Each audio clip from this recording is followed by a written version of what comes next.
Good day, my name is Imelda Williams.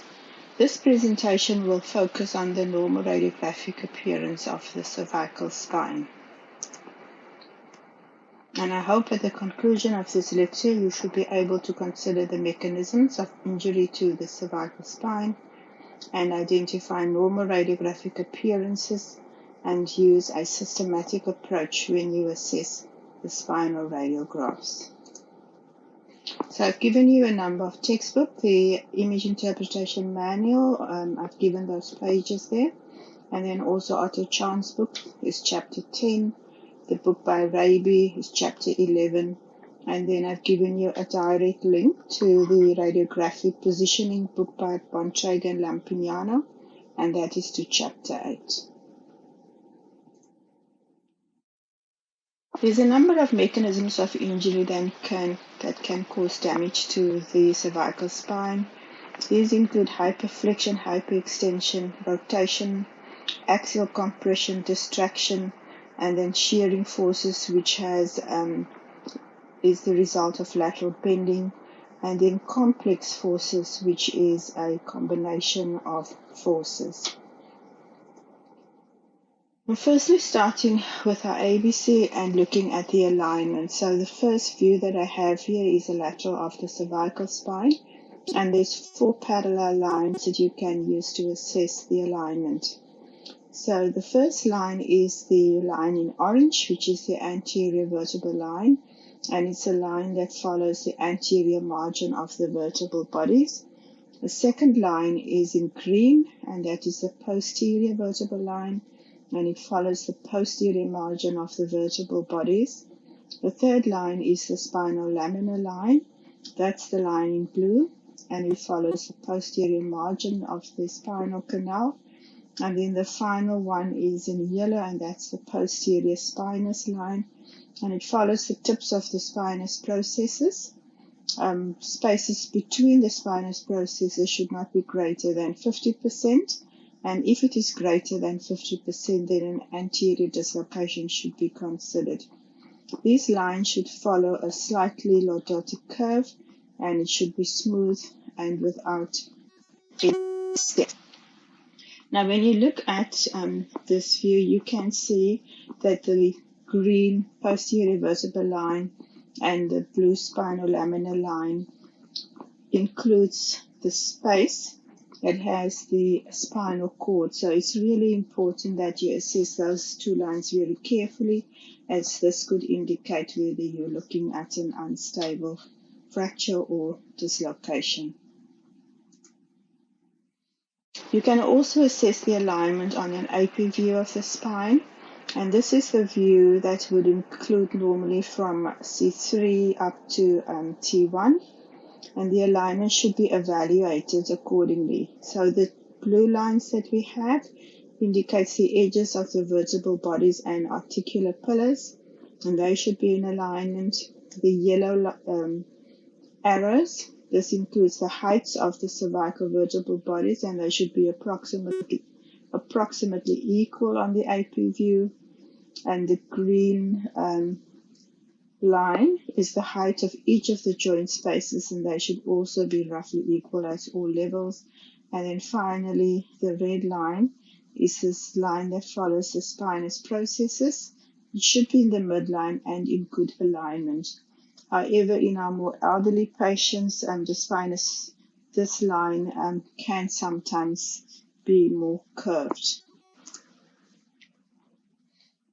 Now, looking at the top 2 vertebral bodies of the C-spine, C1 and C2, this is normally viewed on an AP open mouth. And on that view, it's important to check that the distance from the dents to the lateral of masses of C1, that these should be equally bilateral. And then the tips of the lateral masses of C1 should line up with the lateral margins of the superior articular facet of C2, and that's indicated with the green lines. You can also measure the atlanto-occipital alignment, and one of those is the powers ratio. And on this image, if you measure the line BC and divide that by the line AO, you would then work out a range, and that range should be between 0.6 and 1.0. If it's greater than 1.0, it indicates that there's a possibility of an anterior subluxation or dislocation. Now, on the images that I have here, the white line indicates the line along the clovus and it intercepts the odontoid. And then the light blue line is the C1 spinolaminar line and it intercepts the opistheum. The dark blue line is the basodental line and it should not be less than 12 millimeters along the posterior axis, which is the long white line. So the measurements then, the basiodental interval should be less than or equal to 12 millimeters. The posterior axial interval should be less than 12 millimeters. The line drawn along the clivus intercepts the tip of the dents, and the C1 spinolaminar line should intercept the posterior margin of the foramen magnum. The coffee bean sign is a sign that you see at the anterior arch of C1, as it has an appearance of a coffee bean. This you can see in the diagrams. The gap between the odontoid peg and the coffee bean should be less than or equal to 3 millimeters in adults, and in in children it should be less than or equal to 5 millimeter. So moving on to the bones, check the cortical margins for steps, breaks, or abnormal angulations, and inspect the vertebra for changes to the internal trabecular pattern. Check for lucent cells or sclerotic appearance.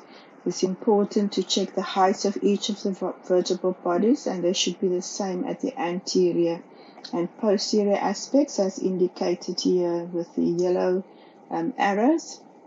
And then importantly is the Harris rings. These are projected over C2 vertebral bodies, and you can see that in the diagram and also on the X-ray over C2. It is normal that the Harris rings might be slightly incomplete at either the inferior or superior aspects. However, it is abnormal if the anterior or posterior margins are disrupted.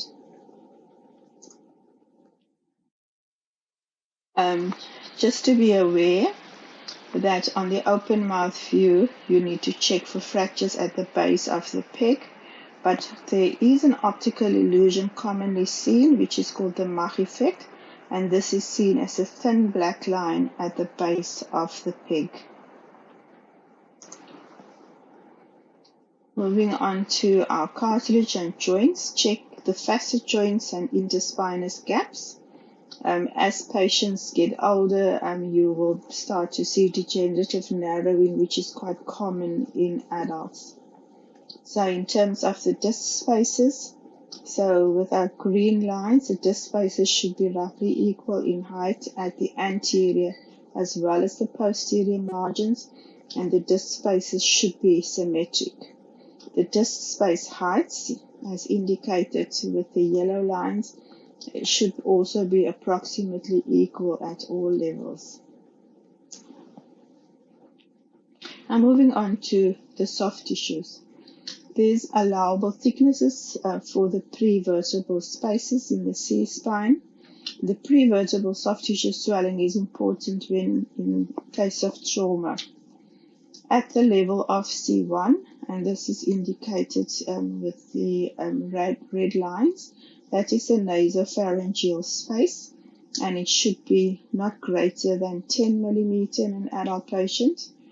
And then at the level of C2 to C4, that is our retropharyngeal space, and that should not be greater than 7 millimeters, so normally it's around 5 to 7, or about 30% of the vertebral body. The retrotracheal space indicated with the yellow lines, and that's at the levels of C5 to C7. In children, it should not be greater than 14 millimeter, and in adults 22 millimeter, which is about 100% of a vertebral body. Now moving on to the normal variants, there's the cervical rib, which is an extension of the C7, where it has a rib, and this can be unilateral or it can also be bilateral. Another normal variant is a bifid spinous process, and in this image we can see a bifid spinous process at the level of C4 and C5, so these are normal appearances and not fractures. Then there's a congenital fusion, which we find with the Klippel-Feil syndrome. And in this image, it's a fusion at the level of C3 and C4 in this patient who has Klippel-Feil syndrome. And then just to be aware about some pitfalls. When there's rotation, there can be unequal distance of the peg to the lateral masses. However, we should still have the lateral masses lining up with C2, so the superior articular facets of C2. And on the image on the right, it appears as if there is an apparent vertical peg fracture. However, this is actually caused by a gap between two incisors. So in summary, consider the mechanism of injury when interpreting plain radiographs of the C-spine, and then you need to apply the ABC systematic assessment when interpreting plain film radiographs, and in particular to check the alignment on our lateral views as well as on the AP views, and then just be aware of pitfalls that can mimic fractures. Thank you.